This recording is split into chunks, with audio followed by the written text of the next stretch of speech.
And welcome back. Okay. So, first thing. Yeah, this is definitely the last mission we're going to do for Mercury, whether it succeeds or it fails. And we'll go ahead and get that assembled for 22.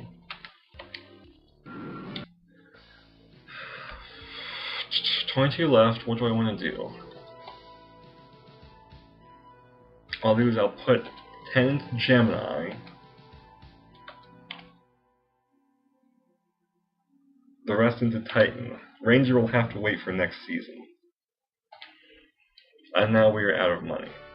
Now, one thing I can do is, since I know I'm not going to fly any more missions with Mercury, whether this is a success or not, I'm going to go to the Mercury program, and I'm going to break my 3 crews. So Grissom, Shepard, and Glenn are no longer going to be on the Mercury program. We're going to take them out. We're going to transfer them to Gemini just to see if we can get a man crew with these 3 people together, just so we can, maybe get an as early a Gemini man mission as I can feel like I want to go. Note that, Shepard and Glenn, their mood is red, their names are in red. This means they are not happy because they have not been flying missions. They've been on crews, but they have not actually flown into space. And with the setbacks that the program has been having, they are really kind of voicing concerns. So we're going to transfer them to Gemini. Now, here's a really big thing, and it'll be easy to show just because there's only 3. Gemini is a 2-man crew with a duration of 14 days, so we can go up through a duration level of E. But because it's 2 crews, you have to have 2 people. The number 1 person is the capsule pilot, and there's also a docking specialist. The number 2 person is your EVA specialist, and if you choose to take it to the moon, they would be the pilot of the lunar module. Now, you'd be tempted just to put, people with the highest skills in both together. Now, I don't really have that good skills, so, but that'd be a bad thing, because let's just make Grissom and Shepard a crew. If you hover over the colored buttons next to the astronaut's name, which is yellow for Grissom and red for Shepard, and you click them, in addition to telling you the mood of the astronaut, it also tells you the compatibility of the 2 astronauts. Grissom is not compatible with Shepard, and Shepard is not compatible with Grissom.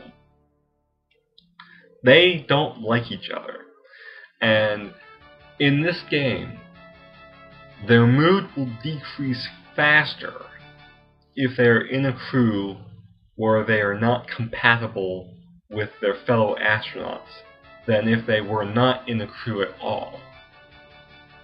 So putting astronauts together that are not compatible means they will retire quicker regardless of whether you send them into space or not. So I never put crews together that are not compatible. I'll just leave them in the astronaut complex if they're not compatible. Let's do, Glenn didn't have any EVA skill, did he? No. Glenn and Shepard? No. Grissom and Glenn? No. Okay, so none of these 3 are compatible with each other, so I can't even make a crew with them. I could, but then it's likely that the very next turn they would both announce they were retiring because they hate each other. Now, the reason I took them out of Mercury is that there's also a penalty to mood if you have people and you leave them in what they consider to be an inferior program. Then they will lose morale faster. Which is why I took them out of Mercury as soon as I opened Gemini. So, actually I should have done it last turn, to be honest, after I had scheduled the mission.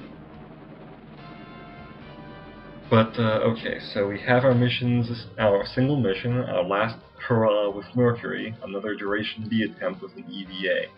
Now it says orbital EX and B in parentheses. This is the shorthand that the game has. It's saying this is an Earth orbital mission with an EVA, E, and a duration mission, X, with a duration level of B. And I can also show you here what I mean by downgrading. If you click the button, then you can change, the type of mission that you can actually have. So for instance, one click, and I take off the EVA and it becomes strictly an orbital duration mission of a duration of B. But because it is a downgrade, you will take a -3 penalty for the mission. Now it's not cumulative, you can downgrade as many times as you want and only take the -3, but that -3 applies to the entirety of the mission. I can also downgrade and just do an orbital EVA. I could downgrade even further and just do an Earth orbital. I can even downgrade as far as doing... Oh, okay. I did not know that. I didn't remember that, because I hardly ever downgrade. But you can't downgrade below the Earth orbital if it's an Earth orbital mission. I think you can downgrade a simple Earth orbital into a suborbital, but you can't downgrade a longer orbital mission to a suborbital. We don't need to do that because I want this to go through, so we'll do that. Okay, so what was our R&D ratings? 67 on Ranger, 61 on Titan, 50 on Gemini.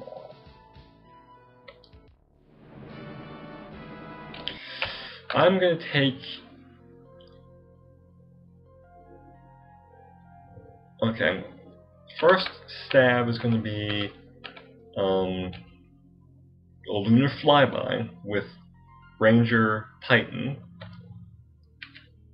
The second is going to be an unmanned Earth orbital with Gemini, so 2. I'm not going to have a third one on C. So we have our future missions. We're out of money. Our missions are scheduled, so let's proceed. I'm a little strapped for time, so I might try to go through this a little quicker than I normally do. Like skip the countdown step. We have a successful launch. See, this is the problem. When you have a downgrade and you can only get back up to max R&D, you're actually at a lower safety for than you were previously. So it makes it a bit more dangerous to do. Successful EVA. Successful duration step, which is good.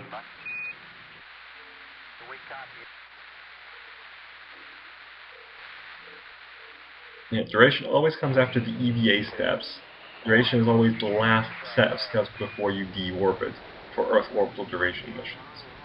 So we have our deorbit, our reentry, and thank goodness we did not have a failure this time, otherwise I would have been annoyed.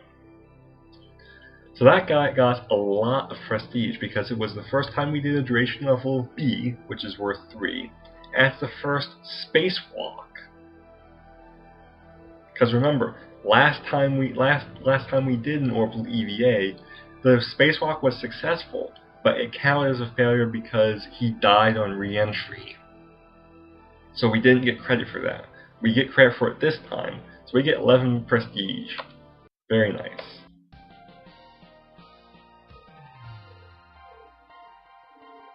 Good evening. Developments in the news. Well, I need to find a place to stop. So what this means is that when I load the game, when I come back, one of my 5 astronauts is going to be injured and is going to basically be sidelined for a year. Whether it's Glenn when I reload or not, it doesn't really matter, but someone is going to be injured. But at least we got through without another fatality. So I'm going to save the game here. Let's play 3. And I'm going to see you all next time for some more Let's Play Race into Space 1.1, where hopefully I can claw my way out of this gaping hole I seem to have dug for myself, and maybe we can actually throw up some manned missions with Gemini and get some more prestige. So, later.